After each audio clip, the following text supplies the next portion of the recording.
Welcome to another vlog. Samahan niyo kami ng misis ko na mamili dito sa Pure Gold. Pure Gold, baka naman. Joke lang. Dito kami namimili talaga ng misis ko ng mga gamit namin sa bahay at saka yung mga food supplies namin buwan-buwan. Every time nga kami namimili dito sa Pure Gold, parang lagi na lang tumataas yung presyo. Pero kinakaya namin para lang mabili namin yung mga gusto namin. Siyempre, hindi nawawala sa grocery list namin ang mga chips.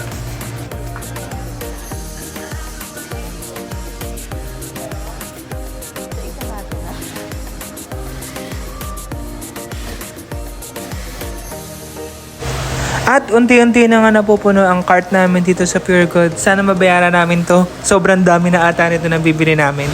Sunod naman sa grocery list namin ang mga biscuits. Grocery cart, check. Sunod naman namin binilan ay yung mga fresh milk tsaka yung mga instant coffee. Hindi nga makapamili yung misis ko kung ano bibili niya. Kung fresh milk ba o powdered milk yung bibili niya.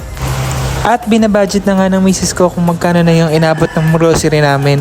Hindi ko na nga na-videohan kung magkano yung naabot ng grocery namin. Pero nakalabas naman kami ng Pure Gold. Kaya see you in another vlog. Bye!